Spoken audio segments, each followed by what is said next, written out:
नमस्कार श्रोते हो, रेडिओ जयंतच्या आनंदी कट्ट्यावर मी अनुराधा आपण सर्वांचं मनपूर्वक स्वागत करते. श्रोते हो, आजच्या आनंदी कट्ट्यावर बडनेरा अमरावतीच्या सौ कल्याणी बापट केळकर यांनी मांडलेला एक अतिशय सुंदर विचार तुमच्यापर्यंत पोहोचवते. सोशल मीडियामुळे ना खूप साऱ्या पोस्ट वाचायला मिळतात.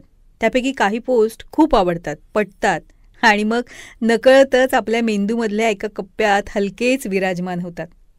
कधी त्या आवडलेल्या पोस्टच्या लेखकाचं नाव त्यावर असलं तर कळतं, तर कधी त्यावर नाव नसतं. त्यामुळं आवडलेली पोस्ट कुणी बरं लिहिली असेल असे प्रश्न मनात कायम रेंगाळत असतात. सध्या सणवार, उत्सव, सोहळे यांचे दिवस, त्यामुळे सगळीकडे मंगलमय आणि धार्मिक वातावरण आहे. या सोहळ्याची सांगता कशानं होत असेल तर ती होते प्रसादानं. प्रसाद हा शब्द उच्चारल्याबरोबर तो एक पदार्थ, जिन्नस न राहता त्याचं रूपांतर एका अतूट विश्वास, भक्कम आधार, शांती, तृप्ती, समाधान देणाऱ्या एका जादूमयी शक्तीत होतं. एक वेळ आपल्या मनात पदार्थांविषयी संदेह निर्माण होईल, पण त्याचं प्रसादात रूपांतर झालं ना तर मग मनात ना कुठली शंका येते ना कुठला विकल्प. प्रसादाची खासियत म्हणजे तो जिन्नस प्रसादासाठी जितका चविष्ट बनतो ना तितका एरवी कधी होत नाही. आता उदाहरणच घ्यायचं झालं तर कुठल्याही पूजेनंतर किंवा भजनानंतर केलेला गोपाळ काला. आता याची चव एरवी खायला मुद्दाम केलेल्या काल्याला कधीच येत नाही. किंवा सत्यनारायणाच्या प्रसादाच्या शिऱ्याची चव कधी नुसता खायला केलेल्या शिऱ्याला येतच नाही, हे खरंच. प्रसादाची अजून एक खासियत म्हणजे कितीही मोठा व्यक्ती असला तरी हात समोर करून प्रसाद मागण्यात कधीच कमीपणा मानत नाही. जी व्यक्ती प्रसाद मागायला काचकूच करते तेव्हा एकतर तिच्यात श्रद्धेचा तरी अभाव असतो, नाहीतर प्रसाद किंवा अन्य पदार्थ याच्यामध्ये फरक करण्याची ताकदच तिच्यात नसते. अशीच मागे एक प्रसाद हा विषय घेऊन एक अनामिक पण विलक्षण पोस्ट वाचण्यात आली. त्यातलेच काही आवडलेले मुद्दे इथे मांडते. एकदा खूप अग्निदिव्य संकट यातून भरडल्या गेलेल्या एका अत्यंत धार्मिक, आस्तिक अशा गुरुजींना हे सगळं कसं सहन केलं हा प्रश्न विचारला गेल्यावर गुरुजी उत्तरले, आयुष्यात जे आपल्याला मिळतं तो देवाचा प्रसाद मानला, चिकित्सा आणि चिरफाड नाही केली, चिडचिड नाही केली, त्यामुळे सगळं कसं सहज, सोपं, अनिवार्य आणि आवश्यक भाग म्हणून आपोआप स्वीकारलं गेलं. गुरुजी पुढे म्हणतात की प्रसाद हातात आला की आपण चटकन तोंडात टाकतो की नाही. चवीचा विचार नाही करत आपण, ताजं शिळं म्हणत नाही, त्याला पेढा, मला गूळ का असं सुद्धा म्हणत नाही. घेतो आणि खातो, धन्य होतो. हे कधी विसरलो नाही मी. प्रसाद हा माझ्या देवाचा प्रतिसादच मानला. खरोखरच खूप काही शिकवून जाते ना गुरुजींची शिकवण. मंदिरात आपल्याला प्रसाद मिळतो, त्याची आपण चिकित्सा तर दूरच पण साधी चर्चाही करत नाही. प्रसाद घेतो, खातो आणि कृतकृत्यतेनं हात जोडतो. खरंच देवळातल्या प्रसादासारखंच मानावं आपल्या आयुष्यात आलेले सगळे आंबट, गोड, कडू चवीचे प्रसंग.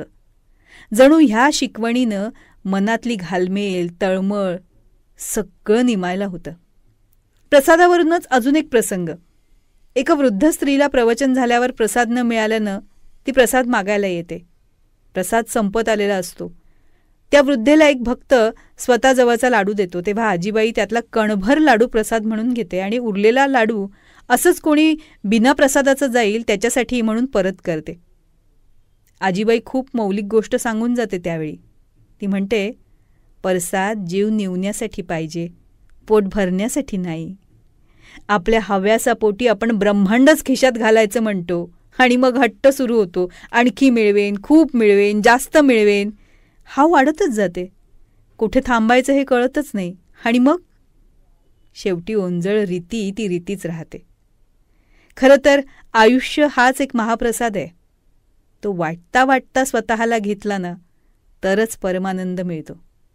अजून एक त्यातलं आवडलेलं वाक्य म्हणजे, परमार्थ म्हणजे जवळचं उत्तम ते सगळ्यांना देणं, थोड्यामध्येही आनंद मानणं, आपले अश्रू रोखून हसण्याचं चांदणं पसरवणं. बस हव्यास आणि हट्ट सोडण्याची तयारी करायला पाहिजे. काय पटतंय ना?